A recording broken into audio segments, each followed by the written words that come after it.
భారతీయ తెలుగు ప్రజలందరికీ మనస్ఫూర్తిగా నా నమస్కారం. ఈరోజు మనం ఐన్ ర్యాండ్ ఫౌంటైన్ హెడ్ సిరీస్లో పార్ట్ 2 ఎపిసోడ్ 10 గురించి మనం ఈరోజు మాట్లాడుకోబోతున్నాం. సో మొదలు పెడదాం.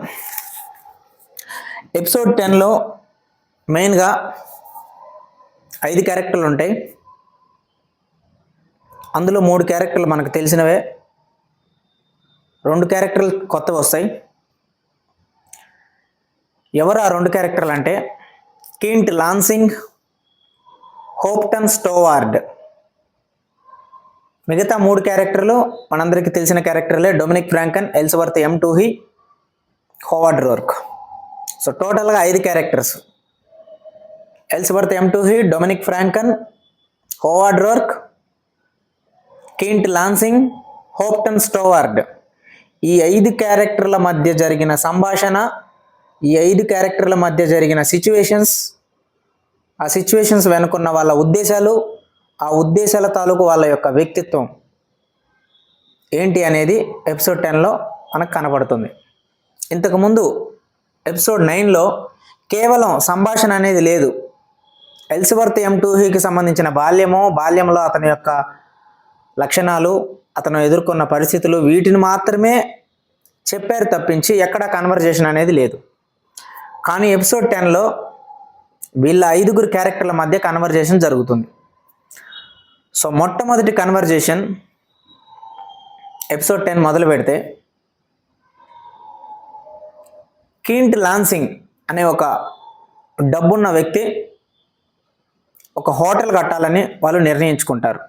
వాళ్ళు అంటే కీంట్ లాన్సింగ్తో పాటు ఒక 10 మంది, ఒక గ్రూప్ ఆఫ్ పీపుల్ 10 మంది కలిసి వాళ్ళంతా న్యూయార్క్ నగరంలోని ఒక ఫేమస్ ఏరియాలో ఒక హోటల్ పెట్టాలని నిర్ణయించుకుంటారు. అందులో ఇతను కూడా ఒక సభ్యుడు, బోర్డు మెంబర్, అలాగే చైర్మన్లో ఒక చైర్మన్. ఆ టోటల్ గ్రూప్ ఆఫ్ మెంబర్స్లో ఇతను ఒక్కడికి, కీంట్ లాన్సింగ్కి, హోవార్డ్ రోర్క్ని హోటల్ కట్టడానికి ఆర్కిటెక్ట్గా ఎన్నుకుంటే బాగుంటుందని అనిపిస్తుంది. సో దాని గురించి హోవార్డ్ రోర్క్ని కలవడానికి వస్తాడు. వచ్చి తన ప్రపోజల్ చెప్తాడు. ప్రపోజల్ చెప్తే హోవార్డ్ రోర్క్ తిరిగి ప్రశ్నిస్తాడు, ఈ నిర్ణయం మీదేనా, లేకపోతే మీతో పాటు ఈ నిర్ణయానికి ఇంకెవరైనా సహకరించాల్సి ఉందా అని. దానికి కీంట్ లాన్సింగ్ చెప్తాడు, ఖచ్చితంగా సహకరించాలి, ఎందుకంటే మేమంతా ఒక బోర్డ్ ఆఫ్ మెంబర్స్ ఉన్నాము, వాళ్ళంతా సహకరించాలి, అప్పుడే ఈ నిర్ణయం పాసిబిలిటీ అవుతుంది. కానీ ఖచ్చితంగా ఈ నిర్ణయాన్ని పాసిబుల్ చేసే ప్రయత్నం, చర్య నేను ఖచ్చితంగా తీసుకుంటాను, నన్ను నమ్ము అంటాడు. నేను నిన్ను నమ్ముతున్నాను, కానీ ఇప్పటివరకు నన్ను వ్యక్తిగతంగా అంగీకరించిన వాళ్ళే కానీ, ఒక గ్రూప్ ఆఫ్ పీపుల్ కానీ, ఒక బోర్డు మెంబర్స్ కానీ, ఒక బోర్డ్ ఆఫ్ చైర్మన్స్ కానీ ఎవరు కూడా నన్ను అంగీకరించినట్టుగా ఇంతవరకు దాఖలాలు లేవు. ఎవరు నన్ను అంగీకరించరు. ఎందుకు అంటే, ఒక వ్యక్తిని నేను కన్విన్స్ చేయగలను, నేనేం చేయగలను అని. కానీ ఒక గ్రూప్ ఆఫ్ పీపుల్ని నేను ఇప్పటివరకు ఎప్పుడు కన్విన్స్ చేయలేకపోయాను, ప్రతిసారి ఓడిపోతూనే వచ్చాను అంటాడు. లేదు, నా మాట నమ్ము, నేను వాళ్ళని ఒప్పిస్తాను, నేను వాళ్ళని అంగీకరిస్తాను అంటాడు. అంగీకరించేలా నేను చేస్తాను అంటాడు. సో వెళ్ళి బోర్డ్ ఆఫ్ మెంబర్స్ అందరితో మాట్లాడి వాళ్ళతో 2-3 రోజుల పాటు చాలా చర్చలు జరిగి, అందరినీ వ్యతిరేకించి, ఒప్పించి, ఎంతో వాగ్వివాదాలు జరిగి, చివరికి అది హోవార్డ్ రోర్క్కే వచ్చేలా కీంట్ లాన్సింగ్ అది హోవార్డ్ రోర్క్కే వచ్చేలా చేసి, హోవార్డ్ రోర్క్కి కీంట్ లాన్సింగ్ ఆ ప్రాజెక్ట్ని అప్పగిస్తాడు. ఈ కన్వర్జేషన్లో ఒక మాట అంటాడు, అది మనం చివరి అనాలిసిస్లో మాట్లాడుకుందాం.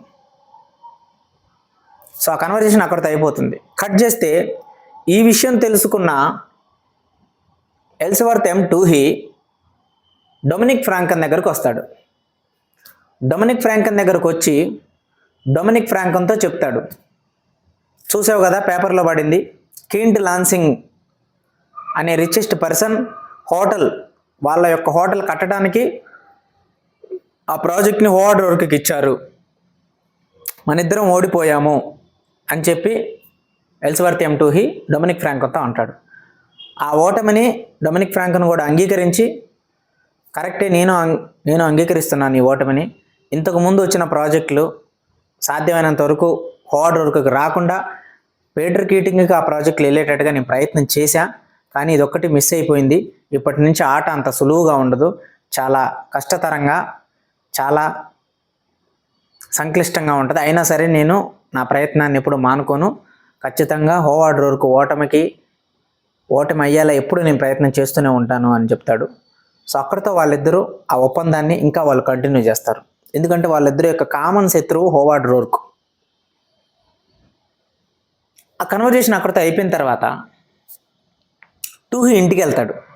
ఇంటికి వెళ్ళి ఆలోచిస్తూ తన పాత మిత్రుడిని పిలిపిస్తాడు. ఎవరు తన పాత మిత్రుడు, తన పాతకాలపు స్నేహితుడు ఎవరు అంటే హోప్టన్ స్టోవార్డ్. సో స్టోవార్డ్ని పిలిపిస్తాడు. స్టోవార్డు ఎల్స్వర్త్ M2 చాలా కాలం నుంచి స్నేహితులు. స్టోవార్డు మతం అంటే నమ్మకం ఉన్న వ్యక్తి. ఎల్స్వర్త్ M2 మతం మీద విశ్వాసం లేని వ్యక్తి. కానీ వాళ్ళిద్దరి స్నేహం చాలా ఏళ్ళ నుంచి బలంగా ఉంది. అయితే స్టోవార్డ్కి ఎప్పటి నుంచో ఒక టెంపుల్ కట్టాలి, ఆ టెంపుల్కి అన్ని మతాల వాళ్ళు సమానత్వంగా రావాలి, అలాంటి ఒక టెంపుల్ని నిర్మించాలి, ఆ టెంపుల్కి temple of the human spirit అనే పేరు పెట్టాలి అనేది హోప్టన్ స్టోవార్డ్ యొక్క కళ, అతని యొక్క లక్ష్యం. ఈ విషయాన్ని ఎల్స్వర్త్ M2 ఇంతకు ముందు రోజుల్లో అంగీకరించలేదు. కానీ ఇప్పుడు ఎందుకు అంగీకరించాల్సి వచ్చిందో, ఇప్పుడు ఎందుకు తాను అంగీకరించాడో మనం లాస్ట్లో అనాలిసిస్లో మాట్లాడదాం. పిలిచి, స్టోవార్డ్, నువ్వు అనుకున్నది నిజమే, నువ్వు ఖచ్చితంగా ఈ టెంపుల్ కట్టు, దానికి temple of the human spirit అని పేరు పెట్టు, ఖచ్చితంగా నువ్వు అనుకుంటున్న నీ మత విశ్వాసాల ప్రకారమే కట్టు, నువ్వు అనుకుంటుంది రైటు, దానివల్ల అన్ని మతాల వాళ్ళు ఆ టెంపుల్లోకి వచ్చి సమానత్వంగా ఉండాలి అనుకునే వాళ్ళు ఖచ్చితంగా ఆ టెంపుల్కి వస్తారు, నువ్వే రైటు, నేను ఇప్పుడు అంగీకరిస్తున్నాను, కట్టు అంటాడు. దానికి ఎవరిని ఆర్కిటెక్ట్గా పెట్టాలి అనే విషయాన్ని కూడా నేనే నీకు సజెస్ట్ చేస్తా వాళ్ళని, నువ్వు ఒప్పుకుంటే అని అంటాడు. దానికి స్టోవార్డ్, అంతకన్నా మించింది ఏమి లేదు, నువ్వు ఒప్పుకుంటే కనుక ఆ టెంపుల్ కట్టడానికి నువ్వు ఇంతకుముందు ఒప్పుకోలేదు, కానీ ఇప్పుడు ఒప్పుకోవడం వల్ల నాకు చాలా సంతోషంగా ఉంది. అలాంటిది నువ్వు ఆర్కిటెక్ట్ని కూడా నువ్వే సెలెక్ట్ చేస్తావంటే అంతకుమించి నాకు ఇంకా ఆనందం ఏముంది. ఎందుకంటే నువ్వు చాలా ఆర్కిటెక్చర్ అనే కళలో, సాహిత్యంలో నువ్వు చాలా గొప్పవాడు, చాలా చదువుకున్నావు, నీలాంటి ద్వారా అలాంటి ఆర్కిటెక్ట్ వ్యక్తి వస్తే ఖచ్చితంగా అది నాకు లాభమే అంటాడు. కానీ ఒక షరతు, నేను ఫలానా ఆర్కిటెక్ట్ని నువ్వు ఎన్నుకో అని చెప్పినప్పుడు నువ్వు ఆ ఆర్కిటెక్ట్ దగ్గరికి వెళ్ళి అతన్ని ఎంచుకొని మళ్ళీ నా రికమెండేషన్ ద్వారా నువ్వు అతని దగ్గరికి వెళ్ళానని చెప్పొద్దు, ఇది ఒప్పందం, ఒట్టేసి నువ్వు ఒప్పందం కుదుర్చుకుంటేనే నేను నీకు ఏ ఆర్కిటెక్ట్ని తీసుకోవాలో చెప్తాను అంటాడు. సో అన్నట్టుగానే స్టోవార్డ్ ఒట్టేస్తాడు, ఎవరికి చెప్పను ఈ విషయం అని. అప్పుడు చెప్తాడు, నువ్వు కట్టాలనుకుంటున్న టెంపుల్కి హోవార్డ్ రోర్క్ని ఆర్కిటెక్ట్గా తీసుకో అని అంటాడు. హోవార్డ్ రోర్క్ కొంచెం సిమిలర్గా ఉంటాయి పేర్లు, బట్ ఇద్దరు వేరు. హోప్టన్ స్టోవార్డ్కి హోవార్డ్ రోర్క్ ఎవరో తెలీదు. సో స్టోవార్డ్కి రోర్క్ ఎవరో తెలియకపోవడం వల్ల రోర్క్ అంటే ఎవరు అని అడుగుతాడు ఎల్స్వర్త్ M2. అప్పుడు ఎల్స్వర్త్ M2 చెప్తాడు, రోర్క్ అనే వ్యక్తి రీసెంట్గానే ఎన్రైట్ అనే హౌస్ కట్టాడు, అతను చాలా ప్రతిభావంతుడు, కానీ అతను చాలా ప్రతిభావంతుడు,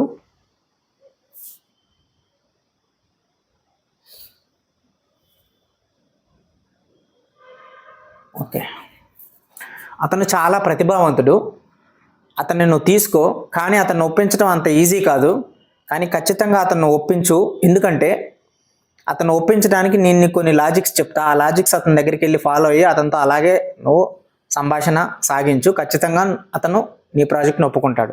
మొట్టమొదటి విషయం, నువ్వు మతం మీద నమ్మకం ఉన్నవాడివి, అతనికి మతం అంటే నమ్మకం లేదు, అతను నాస్తికుడు. కానీ నువ్వేం చెప్తావంటే అతని దగ్గరికి ఈ ప్రాజెక్టు గురించి వెళ్ళినప్పుడు అతను నీతో ఖచ్చితంగా అంటాడు, నేను నాస్తికుడిని, మీరు కట్టాలనుకుంటుంది మతపరమైన బిల్డింగు, నేను కట్టలేనేమో, ఇది నాకు సరిపడేది కాదు ఈ ప్రాజెక్టు, నన్ను వదిలేయండి అని అంటాడు. అప్పుడు నువ్వు చెప్పు, నువ్వు నాస్తికుడివే కావచ్చు, కానీ నువ్వు కట్టిన ప్రతి బిల్డింగ్లో ఒక విశ్వాసం, ఒక చైతన్యం ఉంది.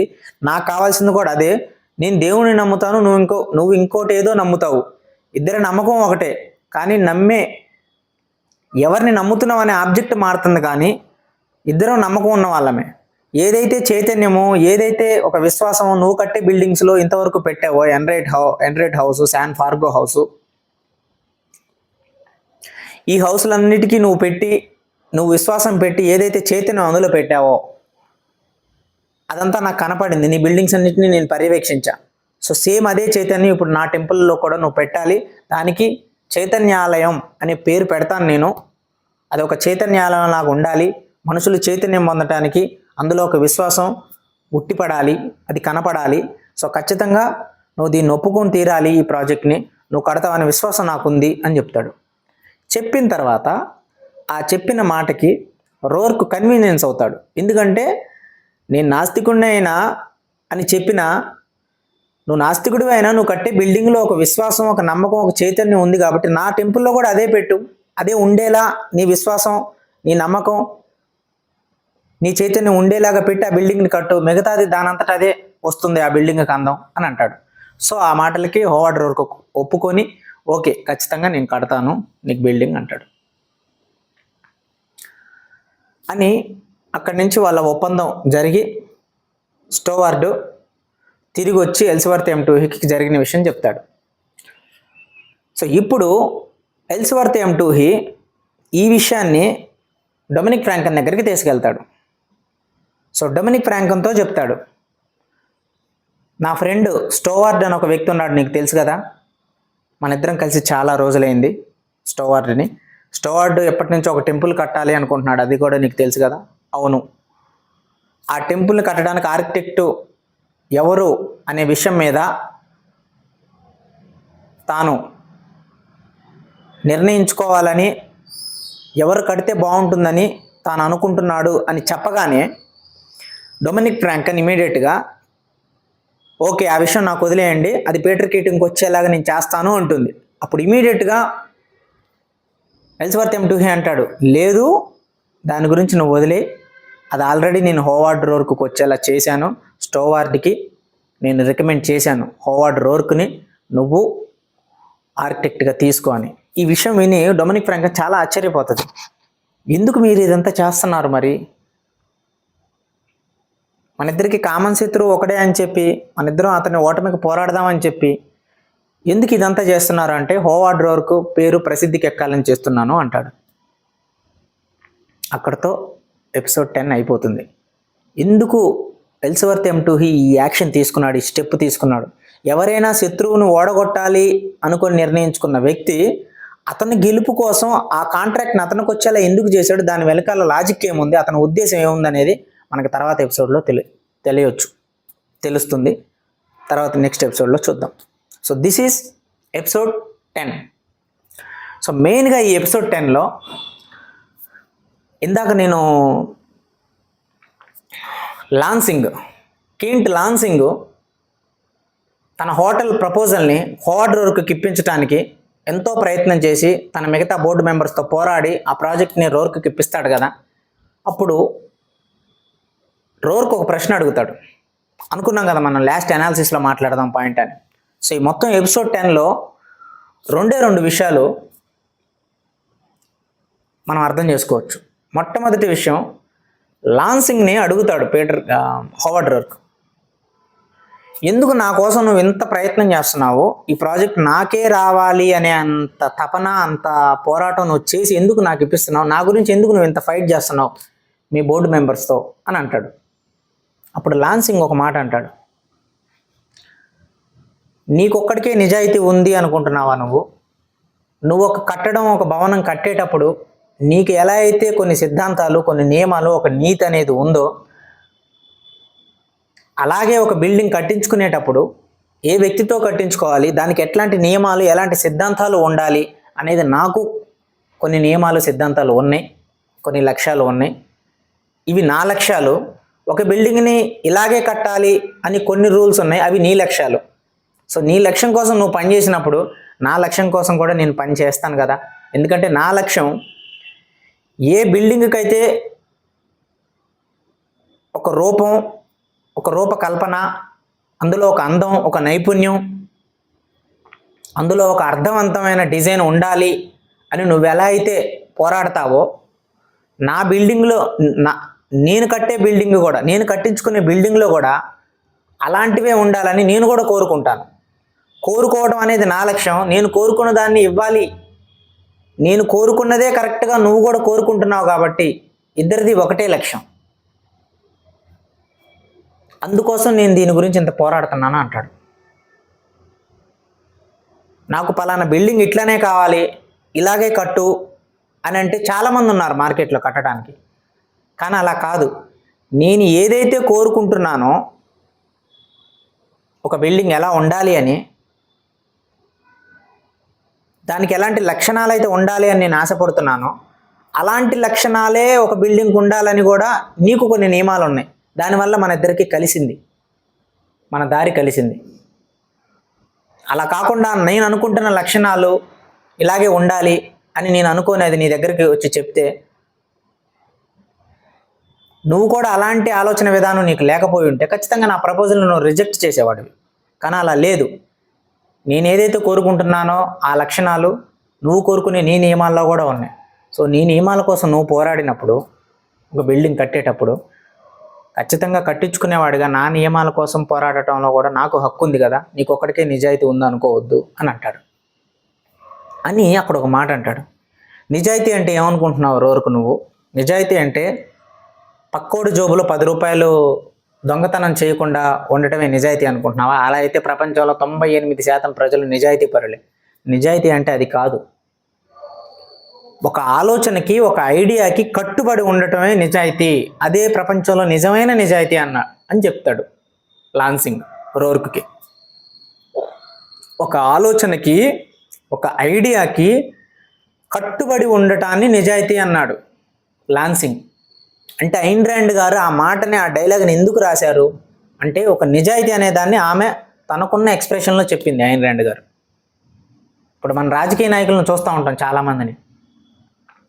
ఒక సిద్ధాంతం ఉండదు, ఒక ఐడియాలజీ ఉండదు. అసలు వాళ్ళకి ఎందుకు పార్టీ పెడతారో, వాళ్ళ ఉద్దేశాలు ఏంటో తెలియదు. వాళ్ళకి కావాల్సింది కేవలం ఓట్లు, పదవి. మీరు 2 తెలుగు రాష్ట్రాల్లో ఏ పార్టీనైనా తీసుకోండి, ఎనీథింగ్,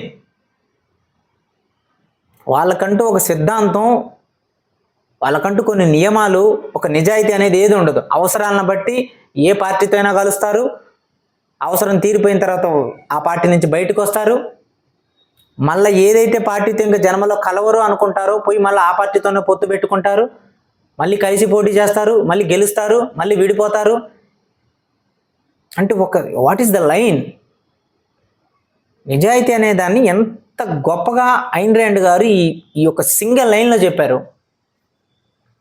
కీంట్ లాన్సింగ్ అనే క్యారెక్టర్ ద్వారా ఒక ఐడియాకి కట్టుబడి ఉండటమే నిజాయితీ అంటే రోర్క్ అని చెప్పాడంటే, ప్రతి మనిషికి కూడా ఒక ఐడియా ఏదైనా మనం అనుకొని దాన్ని ఇంప్లిమెంట్ చేయాలి, ఒక లక్ష్యం ఏదైనా మనం అనుకొని దాన్ని ఇంప్లిమెంట్ చేయాలి, ఒక గోల్ ఏదైనా మనం పెట్టుకొని దాని వైపుకి వెళ్ళాలి అనుకున్నప్పుడు దానికి కట్టుబడి ఉండటమే నిజాయితీ అన్నారు. అంటే మనందరం కూడా మన జీవితాల్లో మనం అనుకుంటున్న లక్ష్యాల వైపు కానీ, మనం చేయాలనుకుంటున్న పనుల వైపు కానీ, మనం నిర్ణయించుకున్న కొన్ని నిర్ణయాల మీద మనం నిజాయితీగా ఉంటున్నామా, వాటిని వదిలేస్తున్నామా ఒక 2-3 రోజులు ప్రయత్నించి?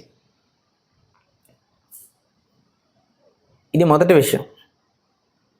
రెండోది, ఎల్స్వర్త్ M2 ఎందుకు రోర్క్కి ఈ ప్రాజెక్ట్ ఇప్పించాడు, ఎందుకు రోర్క్ ఈ ప్రాజెక్టు ద్వారా ప్రసిద్ధికి ఎక్కాలని నిర్ణయం తీసుకున్నాడు అనే దాని వెనకాల ఆంతర్యం మనకు తెలియదు ఇంకా. ఎందుకంటే దిస్ ఈజ్ ఎపిసోడ్ 10. నెక్స్ట్ ఎపిసోడ్లో ఖచ్చితంగా తెలుస్తుంది. కానీ ఎల్స్వర్త్ M2 ఎప్పుడైతే కీంట్ లాన్సింగ్ ప్రాజెక్టు రోర్క్కి వెళ్ళిందో, రోర్క్కి వెళ్ళిన తర్వాత డొమినిక్ ఫ్రాంకన్ దగ్గరకు వచ్చి డొమినిక్ ఫ్రాంకన్తో అంటాడు, లాన్సింగ్ ప్రాజెక్టు నువ్వు పీటర్ కీటింగ్కి వచ్చేలా చేయడంలో విఫలమయ్యావు, అది రోర్క్కి వెళ్ళిపోయింది అంటాడు. అప్పుడు డొమినిక్ ఫ్రాంకన్ అంటుంది, చాలా ప్రయత్నం చేశాను కానీ రాలేదు, నా ఓటమిని అంగీకరిస్తున్నాను అంటుంది కదా. దాని తర్వాత వాళ్ళిద్దరు కన్వర్జేషన్ అయిపోయి ఇంటికి వెళ్ళిపోతాడు కదా ఎలిజబెత్ M2 ఇంటికి వెళ్ళిపోయిన తర్వాత హోప్టన్ స్టోవార్డ్ తన మిత్రుడి గురించి ఆలోచించడం మొదలు పెడతాడు. మధ్యాహ్నం నుంచి సాయంత్రం వరకు డొమినిక్ ఫ్రాంకన్ కలిసి ఇంటికి వచ్చిన మధ్యాహ్నం నుంచి సాయంత్రం వరకు ఆలోచించడం మొదలు పెడతాడు. పిలుస్తాడు, స్టోవార్డ్ నువ్వు తీసుకో, ఎప్పటి నుంచో టెంపుల్ కట్టాలనుకుంటున్నావు, నిజమే ఆ టెంపుల్ కట్టాలనే ఆలోచన మంచిది, నీకు ఆర్కిటెక్ట్ని సజెస్ట్ చేస్తాను, అతని పేరు హోవార్డ్ రోర్క్, కానీ నేను సజెస్ట్ చేశాను, నేను రికమెండ్ చేశానని అతనికి చెప్పకు, అతను నాస్తికుడు, ఒప్పుకోడు, కానీ అతను కట్టిన బిల్డింగుల్లో ఒక నమ్మకం, ఒక విశ్వాసం ఉంది, నాకు దేవుడు అంటే నమ్మకం, నీకు ఇంకొకటి ఏదో అంటే నమ్మకం, ఇద్దరికీ నమ్మకం ఉంది, సో ఖచ్చితంగా నువ్వు ఎలా అయితే బిల్డింగ్లో చైతన్యం, విశ్వాసం, నమ్మకం ఉండి అందులో ఉండాలి అని కడతావో నా టెంపుల్ని కూడా అలాగే కట్టు, నాకు కావాల్సింది అదే అని చెప్పి ఇలాంటి మాటలు మాట్లాడితే అతను ఒప్పుకుంటాడు. మొదట్లో ఒప్పుకోడు, నువ్వు ఇలా మాట్లాడు అని చెప్పి తనని ట్రైన్ చేసి పంపిస్తాడు. అనుకున్నట్టుగానే షూర్ షాట్గా రోర్క్ ఒప్పుకుంటాడు హోప్టన్ స్టోవార్డ్ టెంపుల్ కట్టడానికి. అంటే ఎలిజబెత్ M2 ఎంత ఫోకస్గా ఉన్నాడు.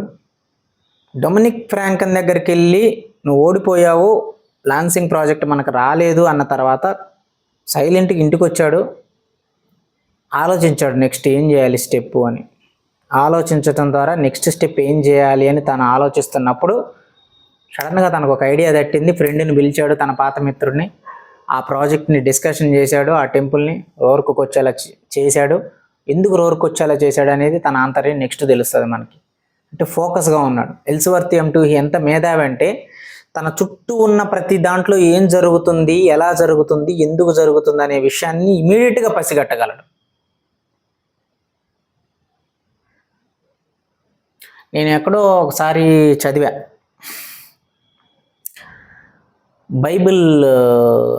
బైబిల్లో ఉంటుంది ఇది, ఆయన పేరు ఏదో ఉంటుంది మనకు తెలియదు, మేబీ శిష్యులు ఉంటారు కదా జీసస్కి, వాళ్ళు చేపలు పట్టే శిష్యుడు అనమాట. చేపలు పట్టే శిష్యుడు చేపలు పడతా ఉంటాడు, అతని వృత్తి అది. ఒకరోజు జీసస్ అతని దగ్గరికి వస్తాడు, ఎన్నాళ్ళు పడతావు నువ్వు ఈ చేపలు, నాతో రా, నీకు మనుషుల్ని ఎలా పట్టాలో నేర్పిస్తా అంటాడు. ఈ చేపలు పట్టుకొని ఎన్నాళ్ళు బతుకుతావు నువ్వు, ఇట్లా మనుషుల్ని ఎట్లా పట్టాలో, వాళ్ళతో ఎట్లా బతకాలో, ఎట్లా గెలవాలో, ఎట్లా నెగ్గాలో, ఎట్లా రాజకీయం ఆడాలో నీకు నేర్పిస్తారా అంటాడు. The same kind of intention Elizabeth M2 దగ్గర ఉంది. ఎక్కడ కూడా ఎలిజబెత్ M2 క్యారెక్టర్ నాకు తెలిసి ఒక 4-5 ఎపిసోడ్స్ నుంచి మనం మాట్లాడుకుంటున్నాం కదా, ఇలా తగ్గినట్టు కానీ పెరిగినట్టు కానీ లేదు.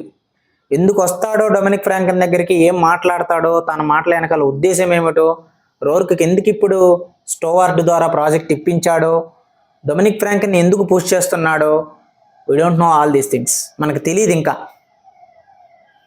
నెక్స్ట్ ఎపిసోడ్స్లో తెలియచ్చు.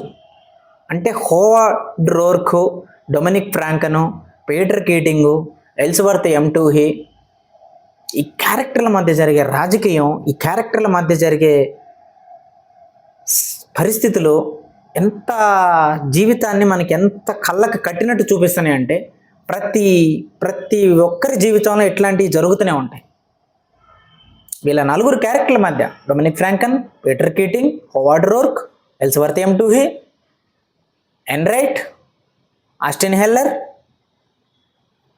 హాల్కమ్, ఈ క్యారెక్టర్లు, ఇలాంటి క్యారెక్టర్లని మన నిజ జీవితంలో ఎంతోమందిని మనం చూస్తూ ఉంటాం.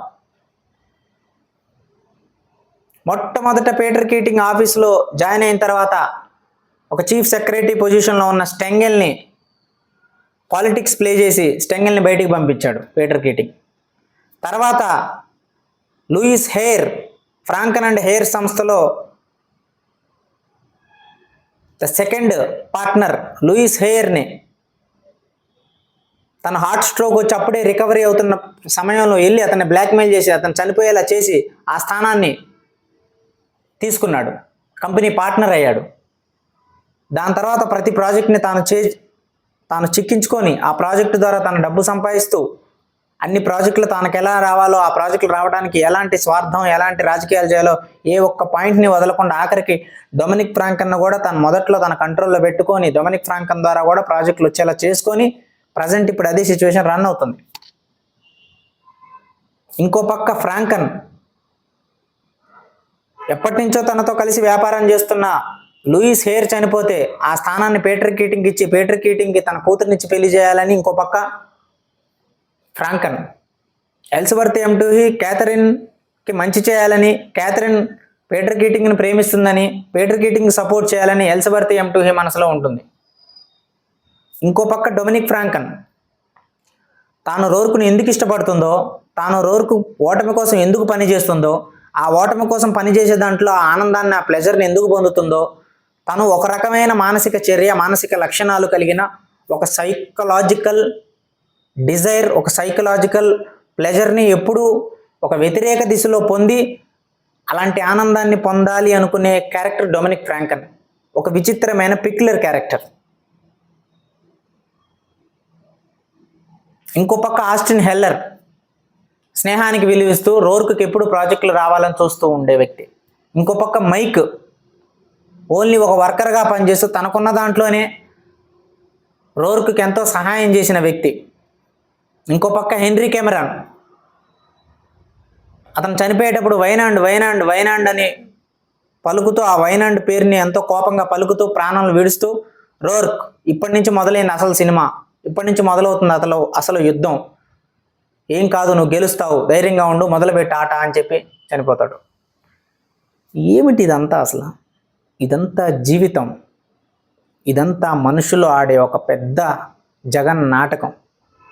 ఇలాంటి ఒక జగన్ నాటకంలో ఎదుటి మనుషులు ఎలా ఆలోచిస్తున్నారు, వాళ్ళు ఏం చేస్తున్నారు అనే దానికంటే ముందే మనం పసిగట్టగలగాలి. ఎదుటివాడు ఊపిరి పీల్చే లోపలనే నువ్వు వాడి ఆలోచన ఏం జరుగుతుందనేది పసిగట్టగలగాలి.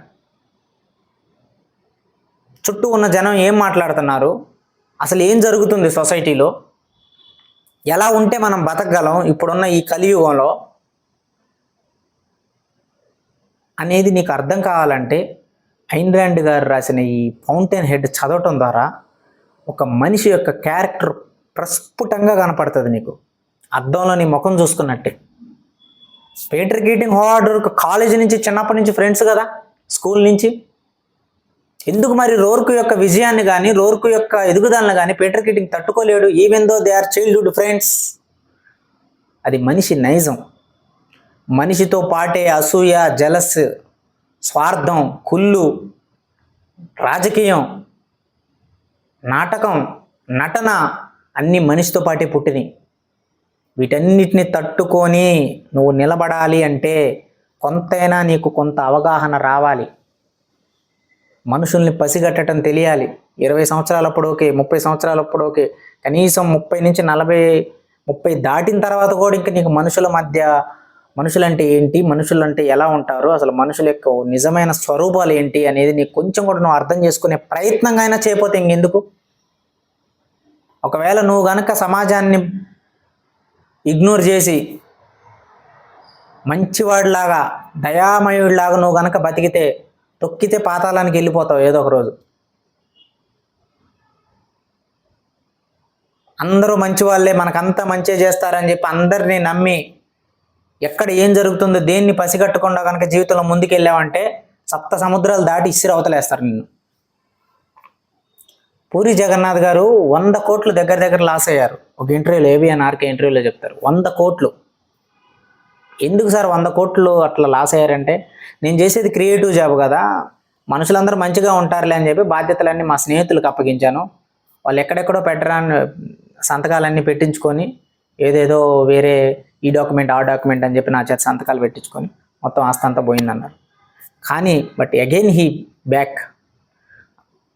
అతనిలో ఒక ప్రతిభ, ఒక కృషి, పట్టుదల ఉంది కాబట్టి అతను మళ్ళా తిరిగి నిలబడి రాగలిగాడు. అది వేరే వ్యక్తులైతే ఇంకంతే, అక్కడితో close chapter. So Ayn Rand fountain head అనేది సమాజంలో మనుషుల వ్యక్తిత్వం, మనుషుల యొక్క నైజం ఎలా ఉంటుంది, వాళ్ళ మధ్య జరిగే ఆ నిజ జీవితంలో జరిగే ఆ నాటకీయతని ఎంతో అందమైన నవల రూపంలో చిత్రీకరించి మనకు అందించిన నవల ద ఫౌంటైన్ హెడ్. సో మళ్ళీ మనం ఎపిసోడ్ 11లో మనం కలుద్దాం. అప్పటి వరకు సెలవు. నేను రాకింగ్ రవి. జై హింద్, జై భారత్.